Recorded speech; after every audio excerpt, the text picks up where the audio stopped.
ಬಾಮೈದುನ ಕೊಲೆ ಪ್ರಕರಣಕ್ಕೆ ಸಂಬಂಧಿಸಿದಂತೆ ಮಹತ್ವದ ತೀರ್ಪು ಹೊರಬಂದಿದೆ. ಚಿತ್ರದುರ್ಗ ಜಿಲ್ಲಾ ನ್ಯಾಯಾಲಯವು ಆರೋಪಿಗಳಾದ ಅಕ್ಕ ಹಾಗೂ ಬಾವನಿಗೆ ಜೀವಾವಧಿ ಶಿಕ್ಷೆ ವಿಧಿಸಿದೆ. 2023ರ ಜನವರಿ 14ರಂದು ಶಿವಗಂಗಾ ಗ್ರಾಮದಲ್ಲಿ ಬಸವರಾಜ್ ಎಂಬ ವ್ಯಕ್ತಿಯನ್ನ ಕೊಲೆ ಮಾಡಲಾಗಿತ್ತು. ಹಣಕಾಸಿನ ವಿಚಾರದಲ್ಲಿ ಉಂಟಾದ ಜಗಳವೇ ಈ ಹತ್ಯೆಗೆ ಕಾರಣವಾಗಿತ್ತು ಎಂದು ತನಿಖೆಯಲ್ಲಿ ಬೆಳಕಿಗೆ ಬಂದಿದೆ.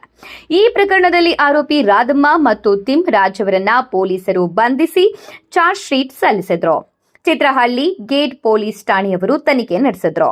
ಇದೀಗ ವಿಚಾರಣೆ ಪೂರ್ಣಗೊಂಡು ಅಪರ ಜಿಲ್ಲಾ ಹಾಗೂ ಸತ್ರ ನ್ಯಾಯಾಧೀಶರಾದ ವೀರಣ್ಣ ಸೋಮಶೇಖರ್ ಅವರು ಆರೋಪಿಗಳಿಗೆ ಜೀವಾವಧಿ ಶಿಕ್ಷೆ ಜೊತೆಗೆ ತಲಾ 50,000 ರೂಪಾಯಿ ದಂಡ ವಿಧಿಸಿ ತೀರ್ಪು ನೀಡಿದ್ದಾರೆ. ಸರ್ಕಾರದ ಪರವಾಗಿ ಅಭಿಯೋಜಕ ಶಂಶೀರ್ ಅಲಿಖಾನ್ ವಾದ ಮಂಡಿಸಿದ್ದಾರೆ.